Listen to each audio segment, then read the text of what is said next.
Hi friends, അസ്സലാമു അലൈക്കും. അപ്പോൾ ഇന്ന് ഞാനിവിടെ ഷെയർ ചെയ്യുന്നത് നമുക്കൊക്കെ യൂസ്ഫുൾ ആയിട്ടുള്ളൊരു വീട്ടുവൈദ്യം മരുന്നാണ് കേട്ടോ. ചുമ, കഫം, പനി ഇങ്ങനെയൊക്കെ ഉണ്ടെങ്കിൽ ഇത് ഇടയ്ക്ക് കുറച്ച് കഴിച്ചാൽ തന്നെ നല്ല ആശ്വാസം കിട്ടുന്നുണ്ട്. ഞങ്ങളുടെ വീട്ടിലൊക്കെ പണ്ട് മുതലേ ഉണ്ടാക്കി വരുന്നൊരു കഷായമാണ്. ഞങ്ങളിതിനെ കഷായം എന്നാണ് കേട്ടോ പറയാറ്. അപ്പോൾ ശരിക്കും എന്താ പറയുന്നതെന്ന് എനിക്കറിയില്ല. അപ്പോൾ നല്ലൊരു യൂസ്ഫുൾ ആയിട്ടുള്ളൊരു മരുന്നാണ്. അപ്പോൾ ഞാൻ വീട്ടിൽ ആവശ്യത്തിന് ഉണ്ടാക്കുമ്പോൾ നിങ്ങൾക്കും കൂടി ഷെയർ ചെയ്യാമെന്ന് വിചാരിച്ചു. ആർക്കെങ്കിലും ഉപകാരമാകുന്നെങ്കിൽ ഉപകാരമാകട്ടെ എന്ന് വിചാരിച്ചിട്ട്. അപ്പോൾ നമുക്കിതെങ്ങനെയാണ് ചെയ്യുന്നത് നോക്കാം. അപ്പോൾ ഇതിന് വേണ്ടിയിട്ട് ഞാനിവിടെ 3 വലിയ സവാള എടുത്തിട്ടുണ്ട്. വലിയ സവാള തന്നെ എടുത്തിട്ടുണ്ട് കേട്ടോ, 3 എണ്ണം. അപ്പോൾ നിങ്ങൾക്ക് ഇത്ര വേണ്ടാന്നുണ്ടെങ്കിൽ എല്ലാ ഇൻഗ്രീഡിയൻറ്റും നേരെ പകുതിയാക്കിയാൽ മതി. ഇനി ഇതിലോട്ട് നമ്മൾ ചേർത്ത് കൊടുക്കേണ്ടത് ചുക്കാണ്, 1/4 കപ്പോളം ഡ്രൈ ജിഞ്ചർ. അപ്പോൾ അതെൻ്റെ കയ്യിലില്ലാത്തത് കൊണ്ട് ഞാനിപ്പോൾ ഫ്രഷ് ആയിട്ടുള്ള ഇഞ്ചിയാണ് എടുത്തിട്ടുള്ളത്. 1/4 കപ്പോളം എടുത്തിട്ടുണ്ട്, അതും ഇട്ട് കൊടുക്കുക. ഇനി ചേർത്ത് കൊടുക്കുന്നത് 5 ടേബിൾ സ്പൂൺ, 4-5 ടേബിൾ സ്പൂൺ കുരുമുളക്, അതും കൂടെ ചേർത്ത് കൊടുക്കുക. ചെറുതായിട്ടൊന്ന് ചതച്ചിട്ട് ചേർത്ത് കൊടുത്താലും മതി കേട്ടോ. അതുപോലെ പൊടിച്ചിട്ട് ചേർത്ത് കൊടുക്കണ്ട. നമ്മളിത് കുറേ നേരം വേവിച്ചിട്ട് ആണിത് ചെയ്തെടുക്കുന്നത്.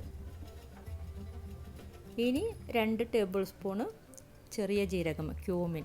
നിങ്ങളുടെ കയ്യിൽ കരിഞ്ജീരകം ഉണ്ടെങ്കിൽ അത് 1 ടേബിൾ സ്പൂൺ ചേർത്ത് കൊടുത്തിട്ട് ചെറിയ ജീരകം 1 ടേബിൾ സ്പൂൺ അങ്ങനെ ചേർത്ത് കൊടുത്താൽ നല്ലതാണ് കേട്ടോ. അപ്പോൾ എൻ്റെ കയ്യിലില്ലാത്തത് കൊണ്ട് ഞാൻ ചെറിയ ജീരകം തന്നെ ചേർത്ത് കൊടുത്തിട്ടുണ്ട്. ഇനി ഇതിലോട്ട് ഒരു 10 കപ്പോളം വെള്ളം ചേർത്ത് കൊടുക്കുക. ആവശ്യത്തിന് കൂടുതൽ തന്നെ വെള്ളം ചേർത്ത് കൊടുക്കുക കേട്ടോ. അപ്പോൾ അതിനൊരു അളവൊന്നുമില്ല. ഇനി ഇതിലോട്ട് മധുരത്തിന് ചേർത്ത് കൊടുക്കുന്നത് ഞാനിവിടെ ശർക്കരയാണ് കേട്ടോ ചേർത്ത് കൊടുക്കുന്നത്. ഗ്രേറ്റ് ചെയ്തെടുക്കുമ്പോൾ ഒരു 1/4 കപ്പോളം വരും. അപ്പോൾ ഇതിന് ശരിക്കും ചേർത്ത് കൊടുക്കേണ്ടത് ചക്കരയാണ് കേട്ടോ. അപ്പോൾ ഞങ്ങൾ ചക്കര എന്നാണ് പറയുന്നത്, ശരിക്കും കരിപ്പട്ടി എന്നാണ് പറയുന്നതെന്ന് തോന്നുന്നു. അപ്പോൾ അതൊന്ന് നിങ്ങൾ കമൻറ്റ് ചെയ്യാം കേട്ടോ, ഇതിന് ശരിക്കുള്ള പേരെന്താണെന്ന്. ഞങ്ങളതിന് ചക്കര എന്ന് പറയും, അതാണ് കേട്ടോ ബെസ്റ്റ്. അപ്പോൾ അതെൻ്റെ കയ്യിലില്ലാത്തത് കൊണ്ട് ഞാനിപ്പോൾ നോർമൽ ശർക്കര ചേർത്ത് കൊടുത്തതേ ഉള്ളൂ. ഇനി ഇത് നമ്മൾ മൂടി വെച്ചിട്ട് തിള വരുമ്പോൾ ഒരു മീഡിയം ഫ്ലെയിമിലേക്ക് ആക്കുക. എന്നിട്ടൊരു 1 ഹവറോളം ഇത് വേവിച്ചെടുക്കണം കേട്ടോ. ഇത് നല്ലോണം വെന്ത് കിട്ടണം. എന്നിട്ട് അതിൻ്റെ ആ ഒരു വെള്ളമാണ് നമ്മൾ യൂസ് ചെയ്യുന്നത്. അപ്പോൾ നല്ലോണം വേവിച്ചെടുക്കണം. അപ്പോൾ ഒരു മീഡിയം ഫ്ലെയിമിലേക്ക് ആക്കിയിട്ട് തിളച്ചതിന് ശേഷം മീഡിയം ഫ്ലെയിമിലേക്ക് ആക്കിയിട്ട് 1 മണിക്കൂറോളം വേവിച്ചെടുക്കണം. ഇടയ്ക്കിടയ്ക്ക് ഇളക്കി കൊടുക്കുക കേട്ടോ. പിന്നെ അതുപോലെ ആവശ്യത്തിനുള്ള ഉപ്പും കൂടെ ചേർത്ത് കൊടുക്കാം.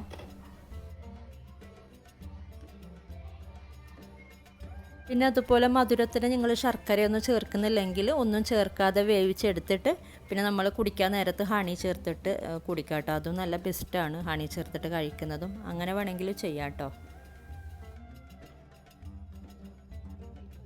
അപ്പോൾ ഇപ്പോൾ ഇത് 1 മണിക്കൂറൊക്കെ ആയിട്ടുണ്ട്. ഞാൻ ഇടയ്ക്ക് ഇളക്കി കൊടുക്കുന്നുണ്ടായിരുന്നു കേട്ടോ. അപ്പോൾ നല്ലോണം വെന്ത് വന്നിട്ടുണ്ട്. നമുക്ക് വെന്ത് വരുമ്പോൾ തന്നെ അറിയാം ആ ഒരു ഉള്ളിയൊക്കെ ട്രാൻസ്പെറൻ്റ് ആയിട്ട്. പിന്നെ നമ്മൾ തൊട്ട് നോക്കുമ്പോൾ തന്നെ ഇങ്ങനെ അപ്പോൾ തന്നെ പൊടിഞ്ഞു പോകും.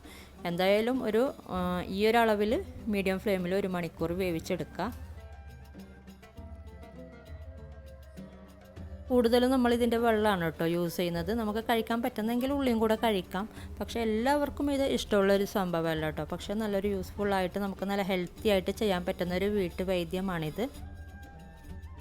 അപ്പോൾ ഇതൊരു 1/4 കപ്പോളാണ് കേട്ടോ. നമുക്കങ്ങനെ കുറേയൊന്നും കുടിക്കുന്ന സംഭവമല്ല. ഒരു 1/4 കപ്പോളം ഇടയ്ക്കിടയ്ക്ക് കുടിച്ചാൽ മതി ചൂടാക്കിയിട്ട്. അതുപോലെ ഇതിപ്പോൾ ഞാൻ ജസ്റ്റ് ഇങ്ങനെ കാണിച്ചു തന്നേ ഉള്ളൂ കേട്ടോ, സെർവ് ചെയ്തിട്ട്.